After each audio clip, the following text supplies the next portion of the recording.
नमस्कार भावानो, हा व्हिडिओ शेवटपर्यंत बघा, लय महत्त्वाचा आहे. खास तुमच्यासाठी मी व्हिडिओ बनवत आहे. कारण की आता महाराष्ट्रामध्ये कसं बेरोजगारी वाढत चालली आहे भरपूर. आम्हाला कामं नाहीत असं तसं. पण पण कसं आहे माहिती आहे का, आता आपल्याकडे जे मुलं आहेत, जे 10वी 12वी असं शिकलेले मुलं आहेत, ते मुलं कसं करतात, एकतर सरकारी नोकरीसाठीच राहतात. दुसरी गोष्ट नाही तर कंपनीमध्ये जर सरकारी नोकरी सोडून जर तुम्ही प्रायव्हेट नोकरी शोधत असाल तर हॉटेल लाईन एक चांगलं ऑप्शन आहे. ठीक आहे, हे हॉटेल लाईन एक चांगलं ऑप्शन आहे.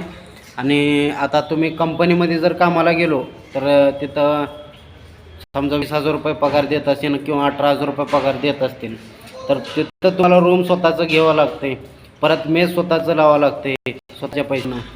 आणि हॉटेलला कसं आता थोडा एक्सपिरियन्स अनुभवाच्या हिशोबानं काम देतात. जसं की तुमचं सगळ्यात महत्त्वाचं म्हणजे शिक्षण तर झालंच पाहिजे.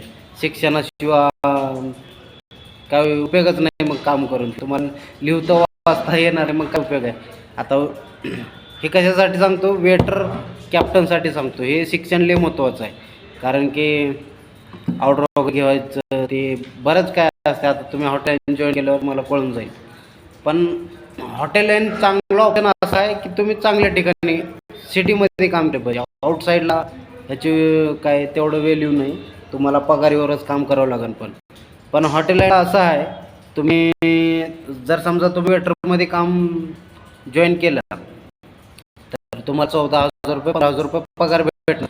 तर त्याच्यानंतर तुम्हाला रूम कंपनीचं राहणार, हे आपलं हॉटेलचं राहणार. परत जेवण 3 टाईम हॉटेलचं राहणार. जेवणाचं आणि राहण्याचं तुमचं खर्च होणार नाही. दुसरी गोष्ट, रोज मला टिप भेटणार. ठीक आहे, आता टिप रोज म्हणा, आता होईल असं होईल, जसं की 100 200 300, कधी चांगलं गिराईक असलं, एक अंदाजे सांगतो मी, तसं भरपूर होऊन जाते, कधी कमी होते. ठीक आहे. आता दुसरी इन्सेंटिव्ह असते. इन्सेंटिव्ह ते जसं की एक तंदुरी चिकन विकले की त्याच्यावर 5 रुपये 10 रुपये असं ते ठेवल्यासारखं मालकानं, हॉटेलच्या मालकावर, ते हॉटेलच्या मालतर्फेच असते. तुम्ही कितीही का त्याचे पैसे घेऊन जावा संध्याकाळी, असं नाही की महिन्यानं घेऊन जावा. ठीक आहे. दुसरी गोष्ट, सर्व्हिस चार्ज असते. सर्व्हिस चार्ज महिन्याला तुम्हाला 3,000, कुठं 4,000, जसं सेल असेल त्याप्रमाणे वाढत जाते. ठीक आहे. असं मग तुम्हाला आता वेटर असल्यामुळं 14-15 रुपये पगार असतो. उद्या जर तुम्ही चांगला अनुभव घेऊन चांगला आपल्या एक्सपिरियन्सनं जर कॅप्टन झालो तर कॅप्टनला 18च्या पुढे पगार आहे. मग विचार करा आपलं टिप. ठीक आहे. इन्सेंटिव्हचे आता चांगल्या ठिकाणी तुम्ही काम केलं तर इन्सेंटिव्हचे कमसे कम रोज 500चे वरीच म्हणा, उगं 500 अंदाज 500 वरीच होतात. पण 500च्या वरीच इन्सेंटिव्ह होते, परत रिचार्ज येते. ठीक आहे. तर हे 20,000 ते अंदाजे 20,000 तर 40,000 रुपये पगार महिन्याला होते हॉटेल लाईनला. दुसरी गोष्ट, तुम्हाला राहायला फ्रीमध्ये आणि जेवण 3 टाईम फ्रीमध्ये हॉटेल लाईन देत असते. जर कंपनीमध्ये समजा 30,000च्या खाली पगार भेटत असेल तर हॉटेल लाईन एक चांगला ऑप्शन. तर गावात तुम्ही आता 12वीचे मुलं आहेत, ते असं म्हणजे कामं हे नाहीत म्हणून असं फिरत राहतात. परत आईबाप बी काय म्हणत नाहीत, असं शिक्षण चालू आहे असं तसं. पण शिक्षण चालू आहे म्हणून बसू. ठीक आहे. आज जर शिकलेला माणूस जर गव्हर्नमेंट नोकरीला असतं तर आज शिकलेला माणूस हॉटेल, ट्रक हे सगळ्या गोष्टीत म्हणून शिकलेला माणूस भेटणार. ठीक आहे. तर सरकारी नोकरीला तुम्ही पहिल्यांदा ट्राय कराच, मी नाही म्हणत नाही, पण हे एक ऑप्शन चांगला आहे त्याच्यानंतर.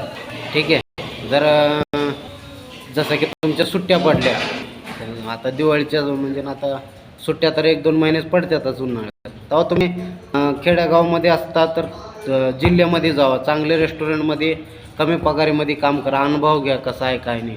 पण असं नाही की तिथंच काम करा, तिथून सोडून हळूहळू ओळखी वाढवायचा, आपला एक्सपिरियन्स वाढवायचा, आपला अनुभव वाढवायचा, चांगल्या ठिकाणी सिटीमध्ये काम करायचं, चांगल्या रेस्टॉरंटमध्ये काम करायचं. ठीक आहे.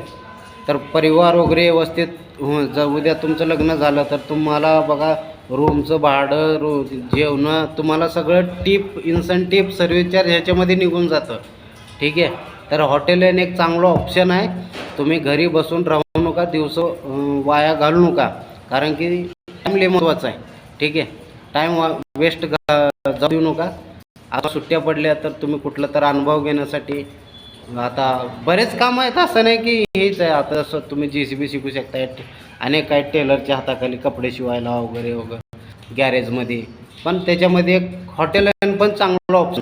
ठीक आहे. आता बाहेरच्या राज्यातून तर येतातच, पण दुसऱ्या देशामधून साहेब मुली मुलं असं भरपूर मुली मुलं असं काम करतात. ठीक आहे. हॉटेल लाईनला वेटरमध्ये एवढा पैसा छापतात. आता पगार जर सर समजा 18 जर पगार असला तर टिप दुपारचं भेटते त्यांना. तर बघा, विचार करा. दुसरं कुठलं काम तुम्हाला सुचत नाही तर हॉटेल एक चांगलं ऑप्शन आहे. ठीक आहे. तर आपल्या व्हिडिओला लाईक करा, फॉलो करा, सबस्क्राईब करा. जय हिंद, जय महाराष्ट्र.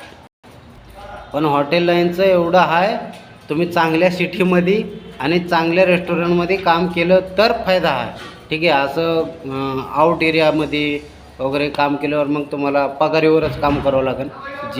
जेवण तर असतेच, रूम तर असते. तर मित्रांनो, व्हिडिओला लाईक करा, फॉलो करा, सबस्क्राईब करा. व्हिडिओ बनवायसाठी मेहनत करावं लागते. आता कम से कम 4-5 वेळा मी व्हिडिओ डिलीट केले, परत बनवले. ठीक आहे. तर असं प्रॉब्लेम होत असते. व्हिडिओ वेळा बनवावं लागते, डिलीट करावं लागते, परत बनवावं लागते, असं होते. तर आपल्या महाराष्ट्रामध्ये आता बेरोजगारी बरंच वाढत चालल्यात. आता अनेक पोरं असं शाळा शिकून उगं बसून राहतात. त्याच्यासाठी मी सांगतो, हॉटेल लाईन एक चांगलं ऑप्शन आहे. बसून राहू नका, कारण की बसून असले की माणसाचं माइंड खराब होत जाते. जवळ पैसे खराब होत जाते. मग स्वतः बिझी करायचा विचार करा. स्वतः कसं बिझी करायचं. ठीक आहे. स्वतःला बिझी करा, तुमच्या माइंड सेट राहील, काय दुसरं वेगळं डोक्यात विचार येणार नाही. स्वतःला बिझी करा. ठीक आहे. दाबून पैसे कमवा. जय हिंद, जय महाराष्ट्र.